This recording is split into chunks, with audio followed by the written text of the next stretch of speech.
Story 1. I volunteered one day at an animal shelter and was treated very badly by the manager. She had me scrubbing kennels on my hands and knees without gloves, so my bare hands were covered in dirty water and bleach. It was disgusting. She then told me she could see streaks on the cages I had cleaned, so she wanted me to rewash all of them, about 50 cages, which took me hours to clean. I told her I was about to go to lunch, but she said I hadn't worked hard enough that day, so I wasn't getting a break. I told her to leave me alone and quit. Story 2. I got mugged on my first night as a pizza delivery person during my third delivery. Two men jumped out of the bushes as I was walking from the car to the apartment door. They hit me in the head multiple times, knocked me down, kicked me, took the pizza and the money bag, and ran away. I was very lucky they did not take the car. This happened around 1989, so there was no digital payment option available. I drove back to the pizza shop and quit immediately. The owners were very sympathetic. They took me to the emergency room to get checked out, paid for my hospital bill, and made sure I was okay over the next several days. Story 3. The one time you go in and the manager says your first day we are not going to pay you, and if you are any good, come back tomorrow and we will start paying you then. Yeah, I do not think so. Story 4. Nursing home. I was not prepared for the level of abuse I witnessed, so I walked out the side door, went home, and filed a report with the state's Health and Human Services. I never heard anything about my report or if any action was taken. All I know is the place operated for many more years after I left. This is also the number one reason I will never allow myself to be placed in a nursing home. Story 5. I was doing really well during an interview. Then the manager started to say that she fires people after one mistake because she wants the best of the best. The interview ended and I got the job, but I never showed up out of fear of getting fired for one mistake. They called me for weeks and I never picked up the phone. Story 6. I walked out of a job after a month, but not on the first day. My appendix was rupturing, and I told them I needed someone to cover my post. They told me to wait until the end of my shift. I did not. I walked out and they never scheduled me again. Story 7. Not me, but a coworker. The company had just started downsizing, and Human Resources hired someone a week earlier. On their first day, the chief executive officer refused to sign their contract and told Human Resources to fire her. She got the news around lunchtime and was so distraught that the office manager had to drive her home. Anyone would be upset by this, but what made it worse was that the new hire had relocated from a different country and signed a lease on a new house just for this job. That afternoon, the chief executive officer popped champagne and gave a speech in the break room about how we are one big family. And to think that was not even the worst experience I had there. Story 8. It was a live-in nanny job for the summer. The 6-year-old told me not to move the bedroom furniture because daddy gets mad when he cannot look through the windows. The room was on the first floor, and the curtains were sheer. I left immediately. Story 9. Never on the first day, but I did intend to quit on my third day after working for a feed supplier who basically put me in a shipping container with a broken garden fork and told me to empty it. It was hot and miserable for 3 days, and for minimum wage it wasn't worth it. Plus, I had another job lined up already. I marched into the manager's office with every intention of saying, I quit. I was about to give the speech I'd been rehearsing all day when he said, "Oh hey Zerby, look, I'm sorry to do this to you, but I'm afraid we have to let you go. We'll pay you until the end of the week." I skipped out of his office, grinning ear to ear all the way home. Story 10. It was a Chinese local hotspot that everyone wanted to work at during high school. I applied and ended up getting hired. They hire almost no one. I took a menu home to study. I came back for my first day, and they asked if I had learned the hidden menu. I said, "Huh?" I already had a difficult time memorizing what was on this thing. Free spicy chicken was all I had in mind during this entire process. She looked at me sideways and started speaking to me in the native language. The chef then peeked through the window and gave me a wide-eyed look. She picked up another menu with the hidden menu written on it. I had to go sit at a table and study. At this point, they stopped speaking in English altogether. You know the energy in the room you can feel? Yeah, that was the bad kind. I got up, walked over to her and said, "Here you go, I'm all done." She smiled. I said, "See you later. I don't want to work here." She looked confused. I said, "You know what? Can I get some spicy chicken to go first?" I figured I was better off spending $6.99 for some amazing spicy chicken. Story 11. It wasn't really a job, but a scam. I can't remember what the initial job advertised in the newspaper was. When I showed up for the interview at an almost empty office with only a few tables and chairs, that was a red flag. They were more interested in what kind of car I drove and how many people could fit in it than in my prior work experience, another red flag. The next day, they set up on the job training. No hiring paperwork, no pay, yes, another red flag. A group of us met at their office, and from there we all went in 2 cars. We used my car because it could fit 5 people. We ended up driving to a commercial office complex. I still had no idea about the specifics of the job or the training. They always gave evasive answers. The trainer took us aside one by one and explained how we would be going business to try to sell coupon books. I was livid. All the secretive behavior and the scam was that they were using people to conduct door-to-door sales without pay under the ruse of training. I told him I didn't believe in that and that I would leave. I would take back the other trainees, but he would have to find his own way back. He said they'd find a ride. I left all of them standing there as I drove away. For what it was worth, I also reported them to the newspaper where they placed the ad and the Better Business Bureau. This was before the days of internet rants, so there was not much I could have done. Story 12. Telemarketing multiple times. I have sometimes been desperate enough to try, but I honestly do not have the lack of empathy necessary to scam or harass people for a living. Story 13. Some sort of information technology position, did not stay long enough to find out. Arrived 15 minutes early, introduced myself at reception and was told to sit and wait. A manager came and got me half an hour later and asked me why I was late. I was then seated at a desk and told to wait. I asked someone nearby what actual work we did. They answered and were then summoned into a meeting room to be reprimanded for talking to me. Around lunchtime, I was called into another manager's office to explain why I had not done anything all morning. I explained it was my first day and nobody had been allowed to speak to me. He said, "You are not off to a great start." At this point, I was waiting for someone to jump out and say, "Surprise!" I checked my phone at lunchtime and had a missed call from my hiring manager who told me he had been terminated the day before and his replacement was going to try to force me out of the company so they could pick someone else. His advice was that I should stay and fight it. I went home and blocked his number.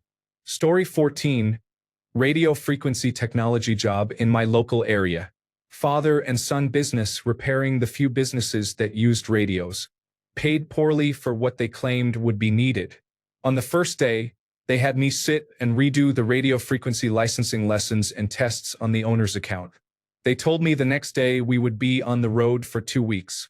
None of this was discussed beforehand, and they left me alone in their workshop for 5 hours. Around lunchtime, they left without me and did not inform me, leaving me alone in a building with no one around or any contact information. When they returned, I gave back the keys they had given me to the shop, lied about having another offer that provided better pay and benefits, and said I would gain actual experience. I later heard they had a fight about it because the son knew the job offer was not a good one. They raised the pay by $4, but it has been that way for a few years. Story 15. I haven't, but my mother did once because the employer misrepresented what the job was. She got a job as an accountant for a small business, and they had her running errands that usually would be done by an office assistant or intern.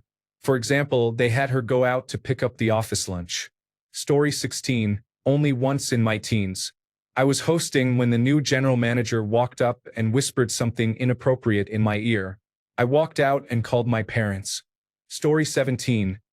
I was a naive high school student, just old enough to have a job. They posted flyers on cars advertising office jobs, and I was excited. I called and got hired, hoping to surprise my parents and make them proud that I had secured a summer job. It was a scam. The office jobs were telemarketing positions where I had to call people to persuade them to use a lawn care service. I was yelled at, hung up on, and had my spirit crushed for a whole day because the company owner said I had to work the entire first day or face consequences. I was too inexperienced to know better. At the end of the day, I ran to my car crying and continued to cry all the way home. Story 18. Not the first, but the second day with Cutco knives. I was an unemployed student looking to make some money over the summer, so I responded to their advertisement posted all over the campus. By the second day, I learned that I would need to buy my own set of knives to demonstrate to potential clients. That was $1,000. It was a significant amount for me back then. Then I found out I needed to build my leads network mostly by talking to my friends' parents, then their friends, and so on. I was not comfortable with that, so I left at the end of my second day. I never regretted it, even though I did not get another job for a month or two. Story 19. They wanted me to work longer hours. I was 16 at the time, and they said I needed to work until the midnight shift. I refused. It was not what I signed up for. Story 20.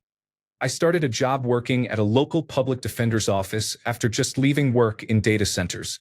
The manager I worked for said that if I did not pick up fast enough, they would fire me during the first week, even on my first day. He was also very bad at onboarding, and I ended up walking out after saying, "Thanks, no thanks." Story 21. I went to work for my first day at United Parcel Service. I sat down in the orientation room with 10 to 15 other people. 45 minutes later, the person who was supposed to run the training showed up drunk and ranted about people being late. He started using offensive slurs about black people. About 3/4 of the room left a few minutes after he began. The experience was unprofessional, disgusting, and outrageous. Story 22. A former gay acquaintance walked out of a Toys R Us store the very first morning when the manager had the employees come together and hold hands for morning prayers. Story 23. The manager said, "We are all family here, and we all help each other out." Translation: no one does anything around here, so you will be doing it all yourself. I took my lunch and never came back. I was also told that based on my experience in similar job roles, I did not need the full 4 weeks of training they promised I would get. They told me, "I think you should be good in about 3 days." That was red flag number 1. I was there for only 4 hours in total. Story 24. I walked out after 9. I was having problems with untreated sleep apnea at the time and was already in trouble for periodically nodding off at my desk during training, although the person in charge of the call center was not as harsh about it as he could have been. I completed all the training, but after my first call, I had a question for my direct supervisor. It quickly became clear that I was the only person in the building who had actually worked with the system we were supporting.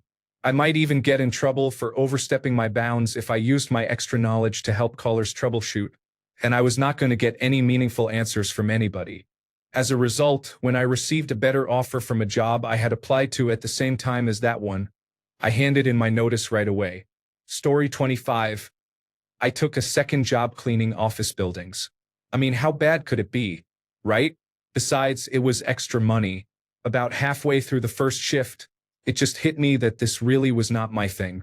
I finished the shift but told the person who was training me, "I am out," and never went back.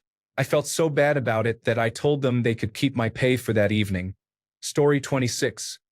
Hired by an agency that I was really friendly with to do some information technology work in a school. A large private school. Pretty much right in my area of expertise, having done that for over 25 years myself.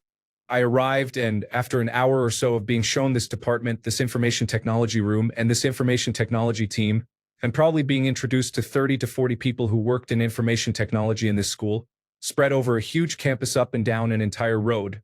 The school basically owned everything on the road in London. I was eager to get the formalities over with and actually do some work. But no, it still seemed like I was just randomly wandering, escorted, and shown to people. I was dressed to the nines, obviously, and very polite throughout, but they did not seem to be doing anything. At one point, I was in an information technology office that dealt with everyone in a particular building.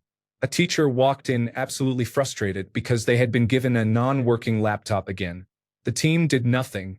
After talking to him for a few minutes, he had to leave without any equipment, and they took his laptop and threw it on a pile.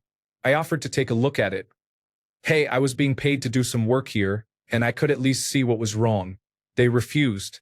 They did not give him a replacement but told me there were dozens of brand new replacements just sitting there unused. After a few hours of this, showing me their ticket systems, yes, very interesting, I had never seen a ticketing system before working in information technology.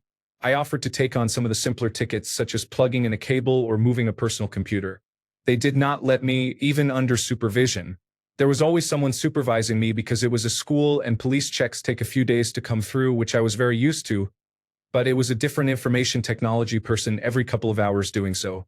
So far, we were halfway through the day and nobody with me, and nobody I had seen had done any actual work. Even when approached, they just brushed people off to file a ticket and then ignored all tickets. They showed me their build rooms, where they had put up a worktop to line up hundreds of laptops to build them all. Nothing was actually happening there, but they were clearly proud of this cupboard with a worktop in it. Lunchtime came, and I was taken to the dining hall and shown their free lunch, which was impressive and generous. Most upscale school lunches are, even for staff and guests. I expressed a bit of frustration that I would like to actually do something since I was being paid. After lunch, the person supervising me walked me down the road, literally half a mile or more, to one of their many new buildings. They basically buy up anything on that road that comes up for sale, so they were all listed buildings and former mansions.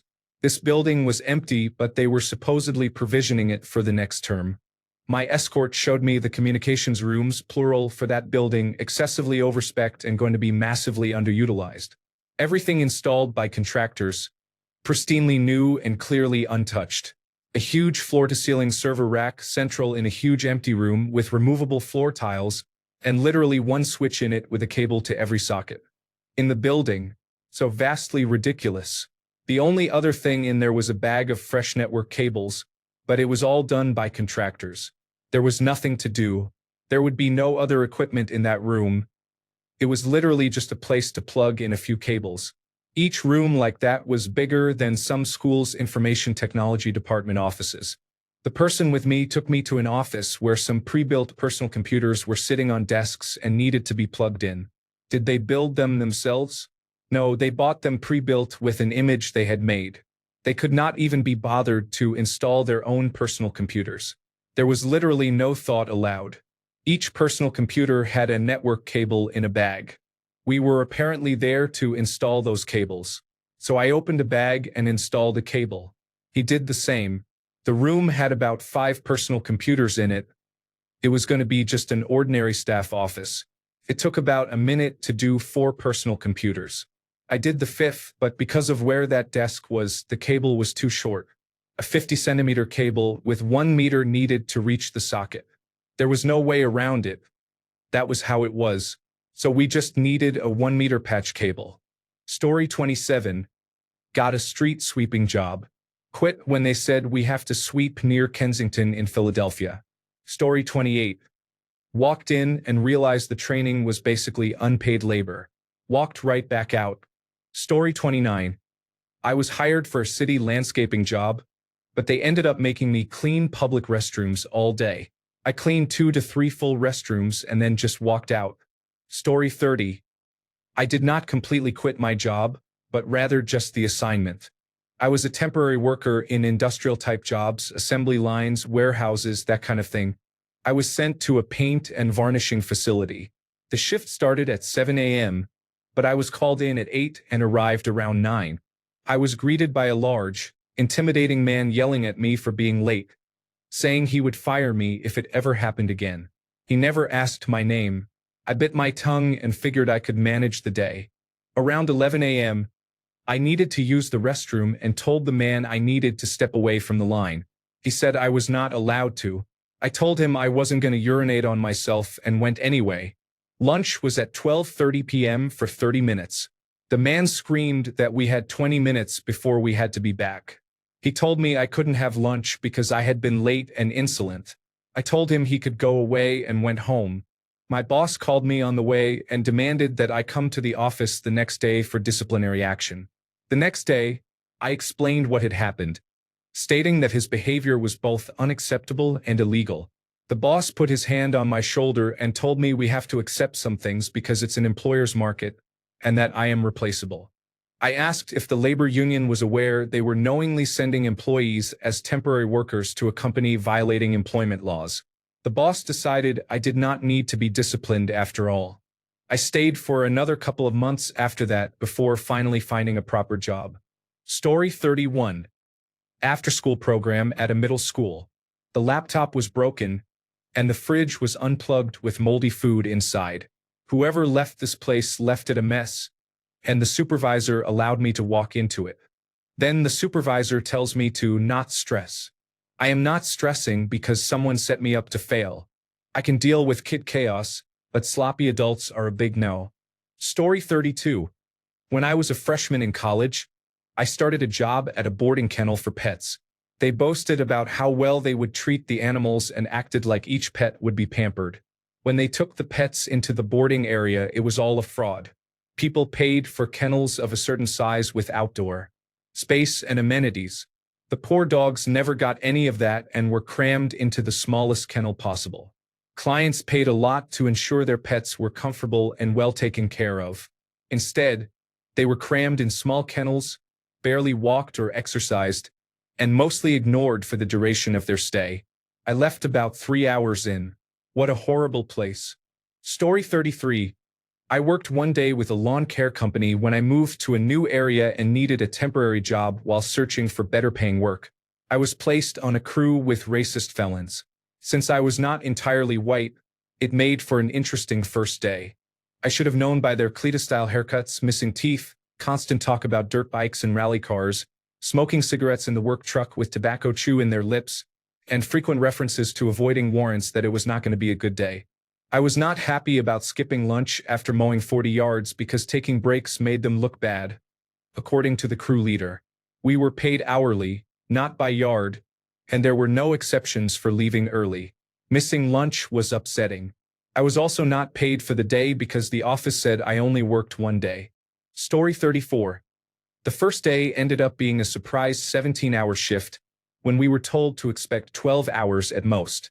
Story 35. I was actually 15 at the time. I had been hired at a local Burger King and showed up on the day they indicated as my first day. I was told that the person who was supposed to train me was not there. They did not know when that person would be back. No one else could do it. I ended up just leaving and not coming back. Story 36. The person training me went on and on about how terrible the company was for almost the entire time. All her coworkers looked like miserable shells of people. I finished my first shift, but even as I left the building, I knew I would not be coming back. Story 37. I worked at a church's chicken. It was very unpleasant, and the owner was untrustworthy. I'm not sure how long I worked there, maybe a week. I was assigned to clean the greasy chicken pans in a sink with no dishwashing unit. The water became greasy and dirty, so I emptied it to get fresh water to clean the dishes. One of the workers came over and told me not to do that. I was only allowed one sinkful of soapy water for all the pans. If I changed the water too often, it would empty the hot water tank, and then they wouldn't be able to rinse the grease off the floor. It was disgusting. Later, while I was working in the front, someone said the owner was there. While I was standing at the front, he suddenly said, "Those Asian customers will ask for ketchup with their chicken. You charge them for ketchup packets if they didn't buy fries, and they only get 2 packets." I didn't say anything, but I decided I was done. I left. Story 38. This is my brother-in-law's story. When he was about 16 years old, he started working at a recycling plant in California. He was working on the conveyor belt, separating items, when a goat's head came down. He said he quit at lunchtime. Story 39. I worked long hours at hard jobs during the summer to pay for college. I had a high-paying job lined up at a chemical plant on the 3rd shift. I showed up the first night ready to go, but the foreman handed me a sheet of paper and said, "Report to the train yard." I thought I was hired for production material handling, but I was game. I made my way back to the train yard and was informed that I had been chosen to perform the most dangerous job at the plant, and the pay was the same. I had heard stories about this job the previous summer, and I decided right there that I would rather do landscaping, which was always hiring in my area, than risk my life. I left immediately. I ended up quickly finding a job in a metal fabrication plant. If you are comfortable moving large items with a big forklift, you will always have a job. Story 40, Cookie Factory. Minimum wage. Had to claw the clay-like doughy mixture with bare hands. Everyone had carpal tunnel syndrome. I was young and moved on after one extremely long shift. Story 41. I didn't walk out, but I never went back. One time, I was hired as an assistant manager at a restaurant. On my first day of actual work after offsite training, I was in the office with the manager and the other assistant manager. The manager looked me in the eye and asked, "Do you like to eat pussy?" The other assistant manager was behind her, making desperate no faces, accompanied by a hand across the throat gesture.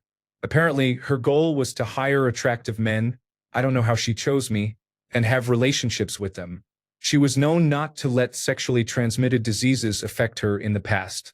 She aggressively hit on me throughout the shift, groped my crotch, and pinched me several times. I never went back. It was unfortunate, as I really needed the job at the time. Story 42. I thought I was applying at American Grill for a serving position. To my confusion, when I showed up at the mall, the restaurant was inside a doll store. No, American Girl was hiring a server for tea parties. Don't ask how I mixed that up so badly. I truly don't know. I was so turned around that I sat down waiting for her to return with my new hire paperwork. Then I finally looked around at all the dolls and just ran for it. Not technically my first day, but I was hired the second I showed up, apparently. Story 43. The women could wear whatever they wanted. Men had to be in long-sleeve dress shirts and dress slacks. It was an office job. We did not see customers face to face. This was during the summer in Florida. Story 44. The place made various dairy products. My job was to run two machines that made small triangle pouches of sour cream, box them into heavy containers, then lift and palletize them. The supervisor brought me to the area and said George would teach me how to do it. George was deaf and nonverbal and communicated by barking commands to instruct me. I worked my 10-hour shift, called human resources to say I wasn't returning, took a 2-hour bath, and went to bed. George was physically strong, and I couldn't keep up. Story 45. Needed accommodations, and the only option my job would give me was a site transfer. Fine, whatever, I thought. I'll take it. Got an email saying get here at the specified time for your first day. No other parking or map instructions, no information on security or where to report. I get there and get lost in the multiple parking lots that have no directional instructions. The building entrances aren't marked either, and I was almost late going to the wrong places. I finally get in and end up having to follow someone through the automatic doors because there was no security on site, and I was not given a badge. No one from upper management, human resources, or training was there for third shift. No one knew who I was or that I was a medical transfer starting that day. Also found out the site I was transferred to was part of a different set of operations within the company I was working for. I had no training that would transfer to any of these new positions or machines and would essentially be starting from scratch. I had to relearn what I would be capable of and start the accommodation process over again. I told one of the section managers this, and she asked me, "So we're going to have to train you on everything?" All I could say was, "I guess. I don't know yet." I didn't know this site was different. After nearly 2 hours of doing online training in the lunchroom by myself, with my phone dying and a panic attack on the way, I said, "Forget it." I tried to have a discussion and request a review of everything that was going on at that moment regarding my accommodations and was not even given consideration or other options. I was told I could work or wait until 10:30 a.m. the next day to maybe speak to operations or human resources, or I could leave. But since I didn't have any more paid time off, which I used to take immediate time off to get the accommodation paperwork and appointments in the first place, I would go into the negative and most likely get fired. So yeah, I said, "This isn't going to work out," and left. The person didn't even want to shake my hand when I tried saying goodbye and thank you. Story 46. Didn't quit after a day but got fired after a day. My mother, whose advice I have never once followed without regretting it later, insisted that I had to lie about my availability and say I was available all the time, because otherwise nobody would ever hire me. I applied for a job at a supermarket, got called in for an interview, And before I left mentioned that it was a part-time job so I'd be okay in school. She freaked out. Of course, they won't hire me if I say I'm in school.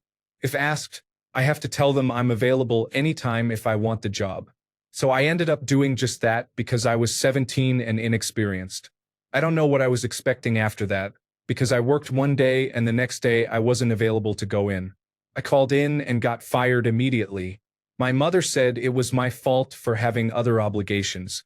I love my mother, but she has lived 28 years longer than me and has a third of the life experience. She honestly just doesn't know much about anything, not because she's necessarily unintelligent, but because she has deliberately restricted her own life to a tiny circle and assumes she knows how everything works outside of it. Now, whenever she tells me to do something with my life, I do the opposite, and it has actually worked out well.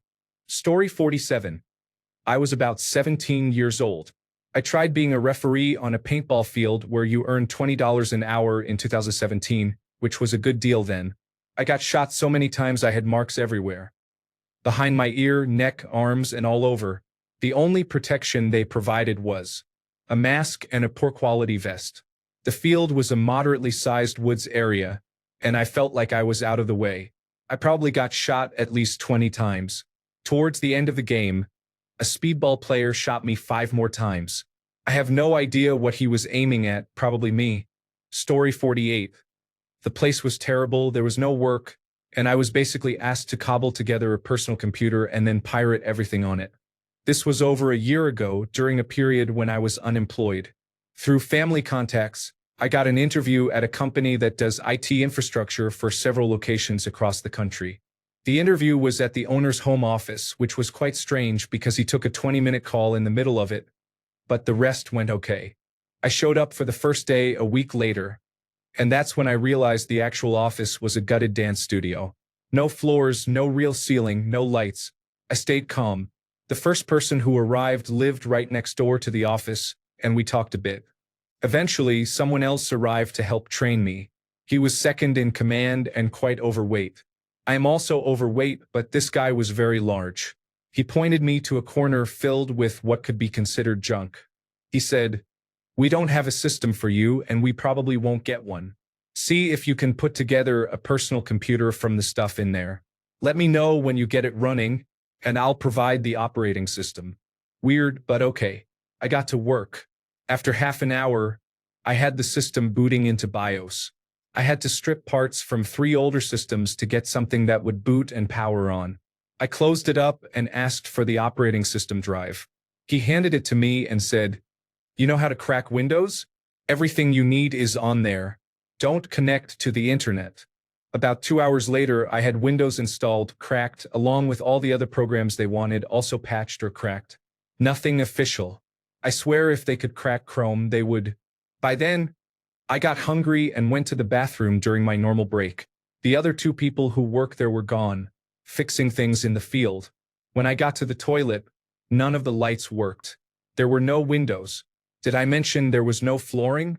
I did my business, ate lunch, and made some questionable coffee. I sat the rest of the day doing nothing because there was no work. The only other person there, second in command, was either playing games or ignoring me and the ringing phone. I left about an hour early. That night, I called in and said, "Thanks, but no thanks." Story 49. I've only done this once, after being let go 3 times in 5 months by 3 separate companies at the beginning of a recession. I felt that I shouldn't be overly considerate of companies. I got the offer I really wanted on the same day I started. The job I just started was also very unfriendly. Until 4 p.m., no one spoke to me. I made the decision to quit, and they closed 2 months later. In hindsight, I made the right call, but I certainly learned not to let myself get into this situation if possible. It was really unpleasant. I should say I didn't walk out. I quit. Obviously, I wasn't paid for that day. Story 50. I just did not see myself flipping burgers all day for months. Story 51.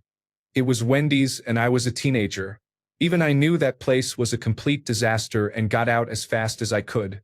Story 52. I was expected to maintain the gardens alone on a site that should have had a full-time 3-person crew. Additionally, when I arrived at the work shed, there was no mechanical equipment. It was all hand shears, saws, and no vehicle to travel around the site, transport equipment, or waste. Story 53. I was hired on the spot and handed off to another department that had no idea why I was there, so I had no work to do. I left about 2 hours later. That was the end of that. Story 54. I was stocking shelves in a grocery store. I was told I could not take bathroom breaks at all during the day. I worked there for half an hour. Story 55. The manager tried to make me clean up literal blood with gloves and a mop. No, I know my rights. You need to be certified for that. That is not me, but I know it is you. Story 56. Got a job at 18 through a temporary service and never came back after lunch. I was eating my lunch in the parking lot and noticed nobody who worked there drove nice cars. So I went home and tried again. Story 57. Absolutely nothing, but I was too embarrassed to show my face to get my last paycheck in 2005. Story 58. The biggest bowl of macaroni and cheese. The biggest bowl they can find in the kitchen. Story 59. Not really a job per se, but I signed up for one of those in-person focus group studies and it paid pretty well. I showed up and there were about 15 other people. The employee told us to all sit down at a computer and complete some type of assessment, which would take a few hours. It was excruciatingly boring and mentally challenging. I felt like I was being interrogated by the Central Intelligence Agency or something. After I finished, I left and asked them to remove my name from the mailing list for future studies. It definitely wasn't worth the $150 for 4 hours. Story 60. On my first day at a small web coding company, I asked which desk I should use and they said, "Oh, we fired the other person. Take his desk." Still had warm coffee, his files, and notes. I made coffee and it blew the power out and the backup servers went down before 10 a.m. I had a meeting shortly before lunch that went well, and I did not return in the afternoon. People did not carry me out like a king. No applause. Thanks a bunch for sticking around till the end of the video. Remember to subscribe and until next time, stay awesome and goodbye.